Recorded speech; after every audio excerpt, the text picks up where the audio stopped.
Saan o kamatayan ang iyong tagumpay?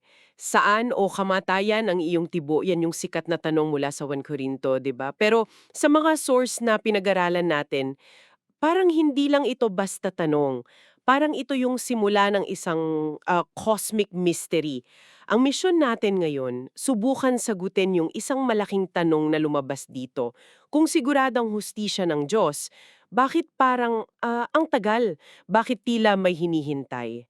Susundan natin yung trail ng mga clues dito sa mga source na nag-uugnay sa kasalanan, kamatayan, pagkabuhay na mag-uli, at isang napaka-importanting event na tinatawag na araw ng pagtutubos. So, hihimayin natin kung ano nga ba ang hinihintay ng buong universe. Magandang pag-frame yan. At para masimulan yung mystery na yan, kailangan nating balikan yung pinaka-basic na connection, yung pundasyon ng lahat. Sabi sa mga binasa natin, ang tibo o yung sting ng kamatayan ay ang kasalanan. Simple lang. At ano naman ang kasalanan? Ang paglabag sa kautusan. So isipin mo siya na parang chain reaction. Paglabag sa kautusan, nagiging kasalanan, at yung kasalanan ang nagbibigay ng power sa kamatayan para ikulong ka. Yan yung dahilan kung bakit sinasabi sa gawa na imposible para sa kamatayan hawakan si Jesus.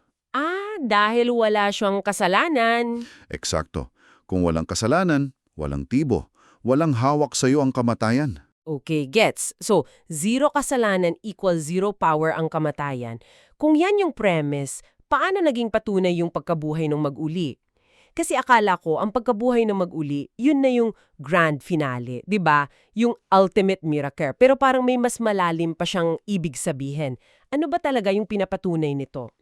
Diyan nga nagiging sobrang interesante. Ang pagkabuhay na mag-uli ayon sa Roma ay hindi lang simpleng pagbabalik ng buhay. Ito ay isang deklarasyon. Deklarasyon. O sabi doon, si Jesus ay ipinahayag na anak ng Diyos sa pamamagitan ng kapangyarihan ng siya'y muling nabuhay. Ang koneksyon, ayon sa interpretasyon na ito, ay ganito.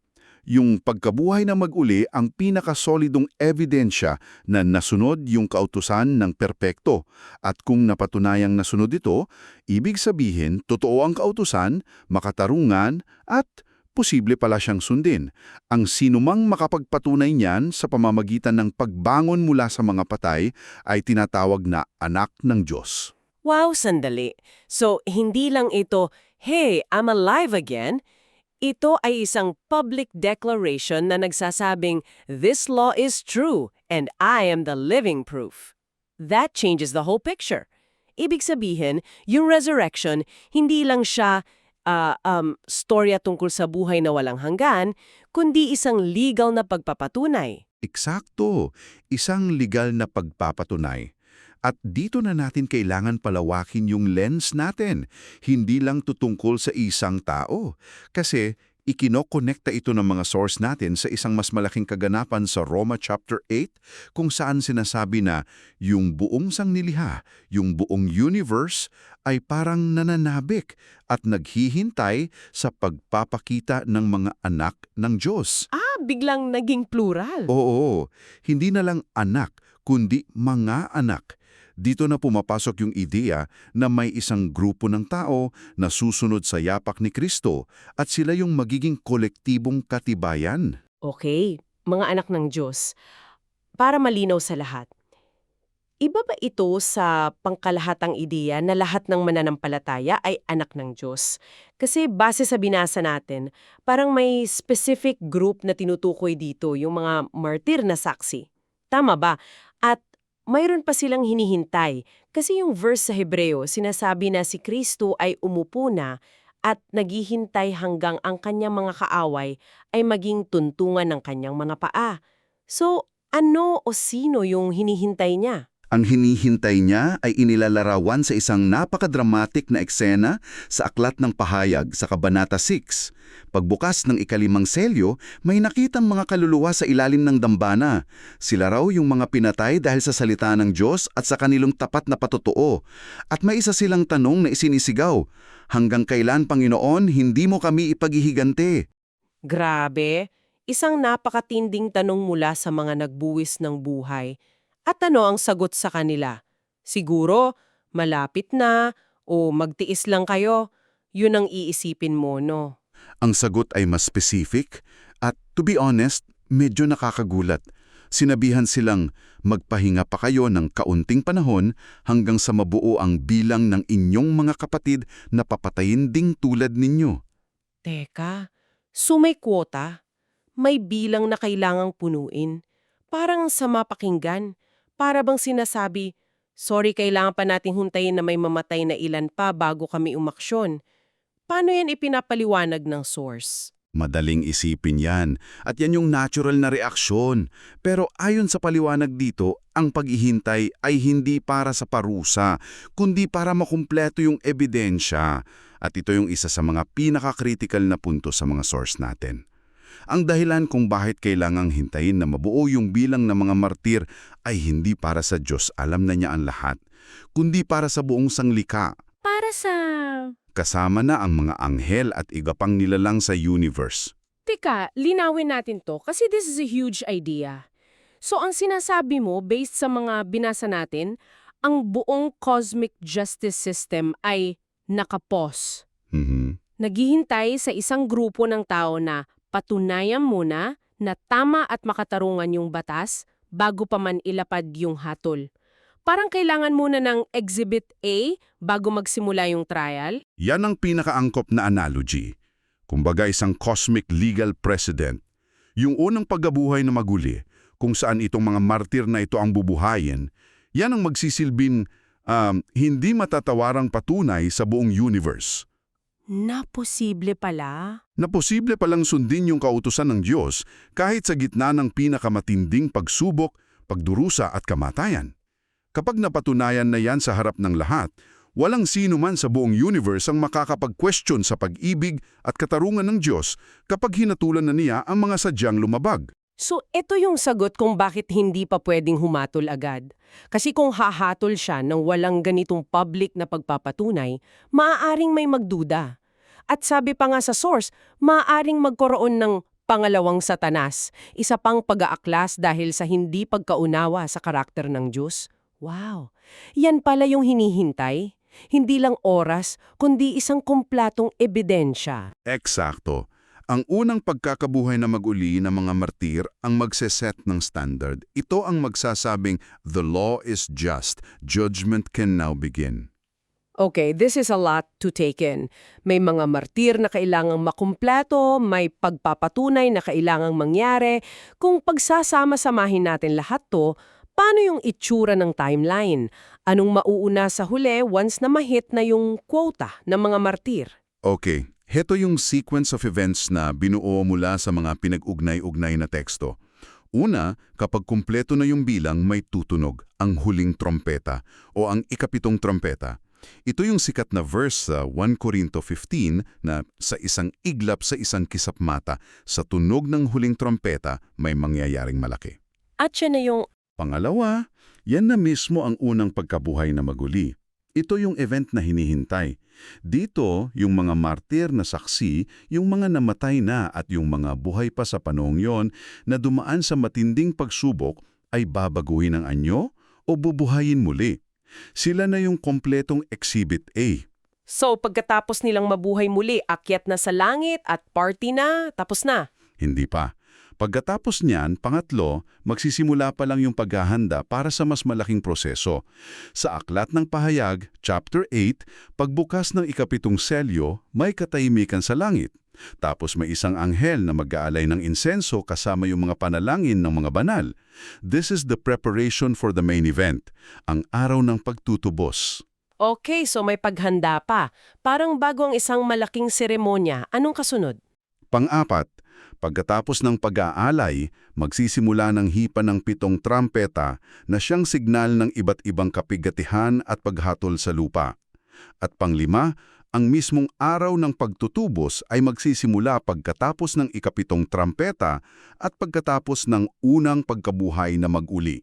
Ah, okay. So, isipin mo na lang na yung unang pagkabuhay na mag-uli ang parang starting gun. Pag nangyari yon, simula na ng buong proseso ng paglilinis sa universe. Linawin natin yung araw ng pagtutubos o Day of Atonement. Madalas kasi ang marinig, Pero based sa mga materyales na ito, hindi lang ito basta araw ng pagpapatawad. Mukhang mas malaki at mas komplikado ito. Ano ba talaga ang tinutubos dito at para saan ang buong prosesong ito? May tatlong pangunahing layunin yan ayon sa pagkakadistil natin sa mga source. Number one, para totally ma-eliminate na yung possibility of sin sa buong universe.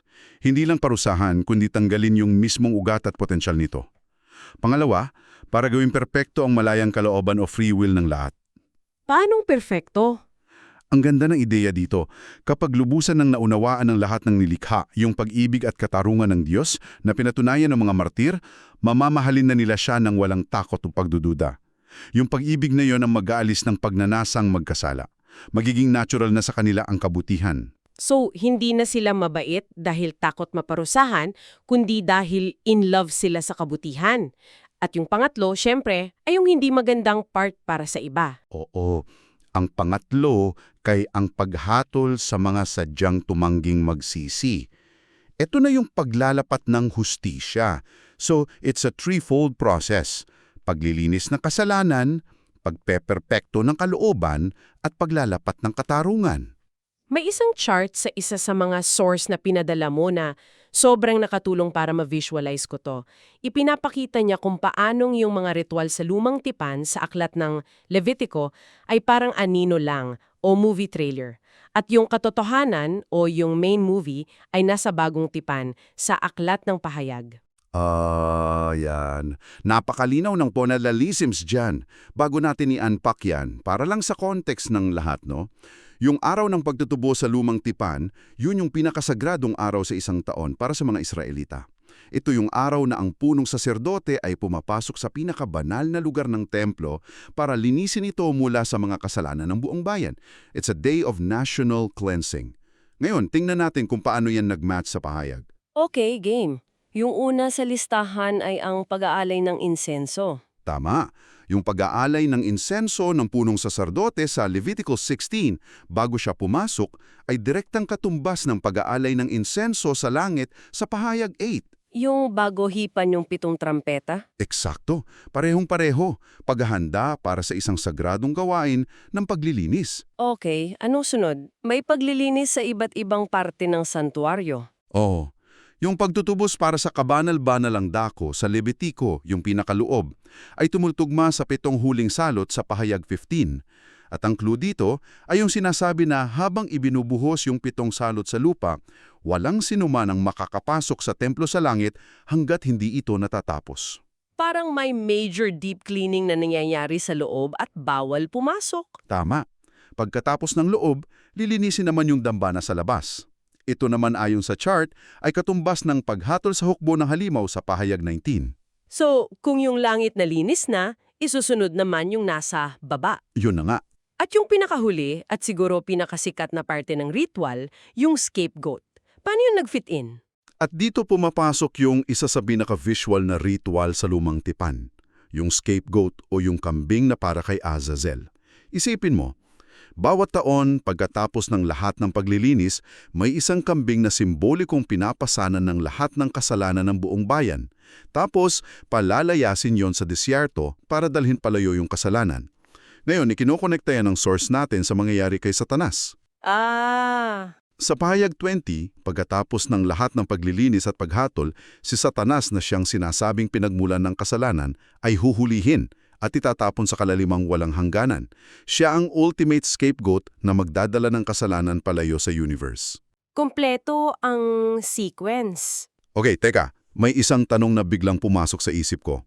Habang nangyayari lahat ng ito sa lupa, itong 7 huling salot, yung mga matinding paghahatol, nasan yung mga binuhay na martir? Yung Exhibit A natin. Sila ba ay nanunood lang from a safe distance? Magandang tanong yan at sinasagot din yan. Ang paliwanag sa mga materyales, base sa sinasabi sa 1 Thessalonica, ay matapos silang buhayin muli o baguhin, sasalubungin nila ang Panginoon sa alaap. Mananatili silang kasama niya sa himpapawid habang nagaganap yung mga salot sa lupa. So totally safe sila? Totally safe. Hindi sila apektado dahil mayroon na silang bago, espiritual at hindi nasisirang katawan. So sila yung unang ani. Yung mga patunay na nanonood mula sa itaas habang nagaganap yung paghatol na sila mismo ang nagpatunay na makatarungan. Grabe ang larawan parang sila yung jury na nakakita ng ebidensya, nagbigay ng verdict, at ngayon ay pinapanood na lang ang sentencing. Yan mismo yung larawang ipinipinta. Ang papel nila bilang katibayan ay tapos na. Ngayon, nasa panig na sila ng tagumpay at nasasaksihan nila yung katuparan ng hustisyang pinaglaban nila hanggang kamatayan. Kung pagsasama-samahin natin ang lahat, ang araw ng pagtutubos ayon sa interpretasyong ito ay hindi lang isang 24-hour event, isa itong napakadetalyadong proseso na may simula at katapusan at ang starting gun nga ay yung unang pagkabuhay na mag-uli. Ito yung buong proseso na nagpapatunay ng katarungan, nagpe-perfecto ng free will at tuluyang nag-i-eradicate ng kasalanan sa universe. At sa dulo nito, yung tanong sa simula, saan o kamatayan ang iyong tagumpay? Ay masasagot na. Natalo ka, hindi dahil sa simpleng kapangyarihan, kundi dahil yung tibo mo, yung asalanan, ay tinanggal na sa sistema. Napakagandang buod. At para mag-iwan sa inyo ng isang huling bagay na pagnilayan, may isang detalya pa sa source na binanggit. Sinasabi doon na posible ang mga binuhay na martir na ito, yung mga sumalubong kay Jesus sa alaapaap, ay kasama sa hukbo ng langit na babalik sa lupa kasama niya para sa huling laban. Ngayon, pag-isipan niyo to. Kung sila na naging buhay na ebidensya na ang kautusan ay totoo at posibleng sundin, ay magiging bahagi rin pala ng hukbo na magpapatupad ng hotol ng kautusang iyon. Ano kaya ang sinasabi nito tungkol sa ugnayan ng pagdurusa, pagpapatunyay at katarungan sa pinakahuling kabanata ng lahat ng bagay?